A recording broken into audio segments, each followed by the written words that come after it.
Hello, everyone. Hello, YouTubers. This is Anonymous T. Hope you're having an amazing day today. You guys got me busy today. You guys have me busy.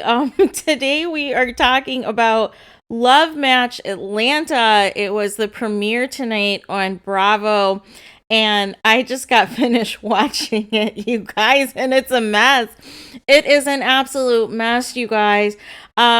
So it's a show about black matchmakers in Atlanta, and it kind of highlights each of the different black matchmakers, their success rate.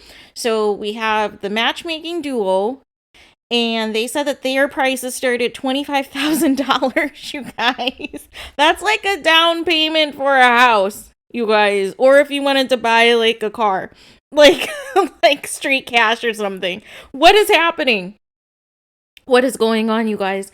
And then there is Ming, who has the Love is Colorblind matchmaking services, which is emphasizing on interracial dating, as well as we have the middle class matchmaker, which also is interesting. I'm still trying to figure out her business model because it was a little weird. But we'll kind of just speak to what happened. And also Joseph Dixon, who you guys might see a lot of times on Instagram because he promotes heavy his app called Real Black Love. So we'll just get into it, you guys. So the matchmaking duo, I felt they have like the most professional look, the most professional process, even though they're the most expensive. But basically, they came in from North Carolina, and they're getting all of this notoriety. They've been featured on the Steve Harvey Show. They've been featured on all these top news shows in the media. And what happened was they kept having events for matchmaking in Atlanta, and it kept selling out. So they eventually just moved to Atlanta and opened up their own business in the Atlanta area to continue their matchmaking. And so they did matchmaking. They did a consultation with a lady who was 40, who was single and childless, and, you know, had lacked some confidence in this and that.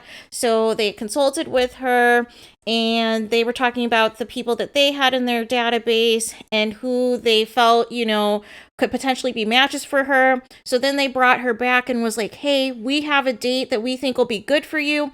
And so the way that their business is set up is they have like their own consultants on the team that kind of do like the pre-date screenings of their clients and potential clients to see who would be a potential match, you know, for their other clients or what have you, to see if they're a match or not. So nonetheless, they come back, they tell the woman, hey, we have a match for you. He's an attorney, this and that. We're going to take you to have an image consultant, and we're going to make sure that you are dressed right for the date because men are visual. Men want to see what you're working with.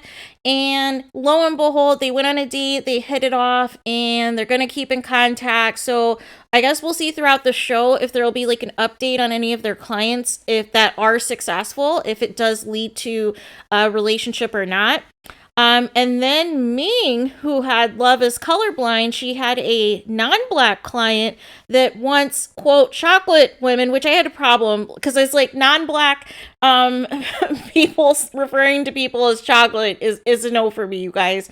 But he was just being so difficult, and he doesn't like women who are intelligent. You could tell that he is so caught up in the physical that, you know, he doesn't see anything else. So ultimately Ming had to fire him because he's just been too demanding. But then towards the end, he tried to say, hey, I've been stressed out. There was a death in the family. We're just going through that. But she still ended up firing him. All these matchmakers are like, hey, there's no refunds. Like, either you're successful or you're not, but you're not getting a refund with us. So there was that. And so then there was the middle-aged matchmaker, and I'm trying to figure out her business model exactly, but basically she had a client that she had met for a consultation, and the client is a podcaster, I guess, but basically brought to the consultation all these sex toys like whips and wands and all kinds of vibrators and all this other nonsense. And then she was talking about, basically how much a man is packing. Like, she was talking about all these superficial things, you guys. Nothing about, the guy's morals, values, religious beliefs, how he was brought up, what his views are on finances, on children, and this and that. None of that came out of her mouth. And so basically, the middle-aged matchmaker was like, hey, I can find a guy with these physical attributes, but it doesn't mean that it's going to be a quality match, because he could be lacking everything else that has what it takes to actually build and maintain a real relationship. And so later in the episode, she was telling the other matchmakers that she had wanted to fire her, but there was something about her that she liked, her personality or whatever, and she wanted to continue. But then there was an issue because she was describing this new lady to a potential date, to a potential client, and he's all like, well, I'm sorry, I'm into, as my mom would say, high yellow women. So it's like, oh no, already problematic colorist in the episode. Like, what is happening, you guys? What is going on? And so then we get to Mr. Joseph Dixon, and I'm sure some of you are familiar with him because there's always all kinds of ads on Instagram for Real Black Love. And from my understanding, it's a free app.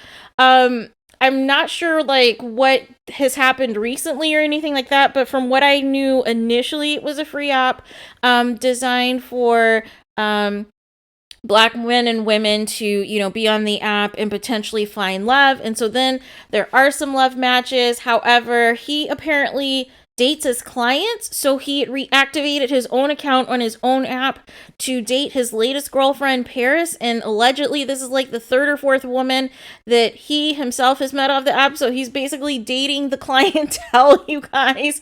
And he wears makeup. There was like a makeup person coming during his confessional to have his face beat, and I was like, what is happening, you guys? What is going on? And, he's very much into the business, but the other matchmakers do not like him because he's not a certified matchmaker, so they don't feel like he's a legit person.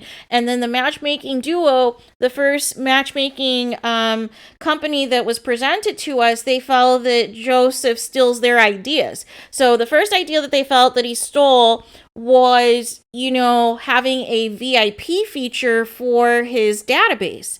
And they wanted to collaborate with him on that.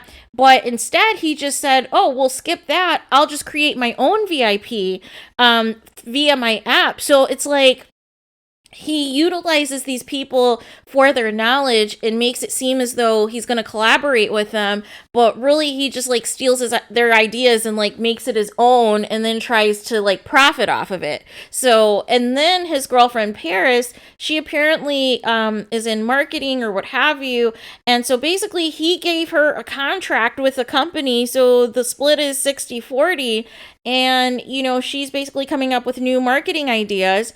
So the matchmaking duo, they're coming out with their own like matchmaking university where you could take, classes and learn, the different terminologies and the process of matchmaking and become certified like a certified matchmaking coach, right? And so they have at the end of the episode this mixer that Joseph puts together, and there's like 10 people there. Nobody's interacting with each other. The one guy, like this guy and this girl, they're at the bar, and she's like, I think she said she's in real estate or something and developing, and the guy was like, oh, that's cool. It was so awkward, you guys.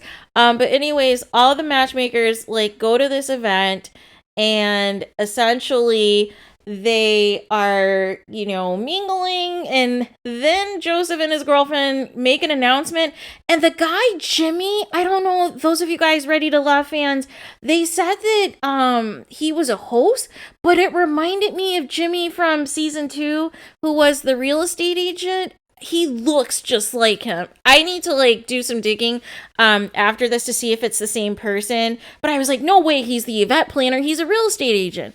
So so I'll have to follow back up on that.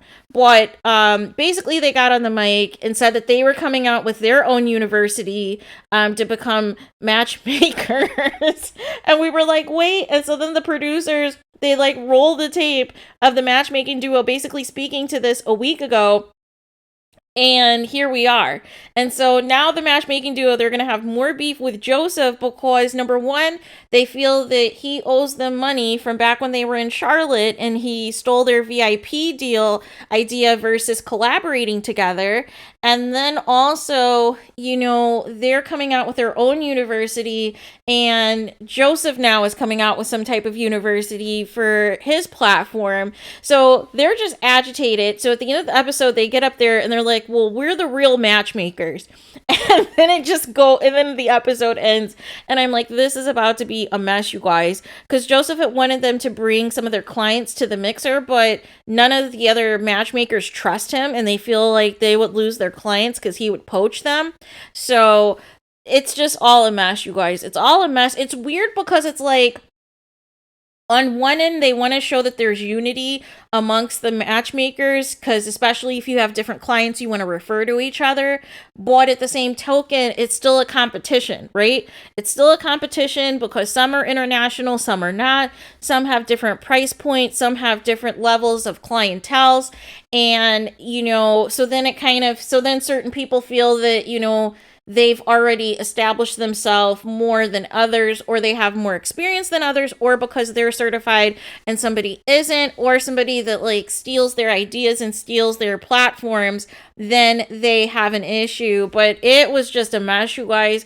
It looks like it's going to be an interesting season. I hope they focus more, though, less on the drama between them, even though the drama between them alone is juicy, but also I want to get more of their processes on, you know, how they get their matches together, the success rate, the not so success rates, like different things that they run into. So I'm hoping that that also is a focus. It just sounds like the main storyline is going to be Joseph biting off of these matchmakers. And I just don't understand, you guys. I just don't understand. What a mess. Like, so we'll continue to monitor and see how this season goes. But so far, so good on the first episode. I don't think anybody's killing them too bad. Also, one other thing I wanted to mention. So Joseph in the middle class matchmaker, they were friends. And so apparently they had beef because this matchmaker, she has a 19-year-old and then she also has a 2-year-old. And so I guess he told one of her clients that, you know, she basically was a single mom and had like a young child or whatever. And she felt that that was like bad for business. So, and I'm just trying to make out of all the matchmakers if all of them are married or if none of them are married. Like, I don't understand. I know Ming from Love is Colorblind, I think she's married. And I'm presuming the matchmaking duo's married. However, they didn't speak to that yet. So maybe they'll let us know in the next episode. And of course, Joseph is not married and allegedly is dating, you know, several of his clients. Like, I would be on high alert, like if I was Paris. But that's on that. But let me know what you guys think in the comments. Did you guys watch the premiere episode of Love Match Atlanta? Are any of you familiar with any of these matchmakers? And are any of you are on the Real Black Love dating app at all? Please let me know what you guys think in the comments. Please do not forget to like, comment, and subscribe. Hit the notification bell so you're notified the moment I post new content on my channel. And with that being said, I'll talk to you guys again very soon.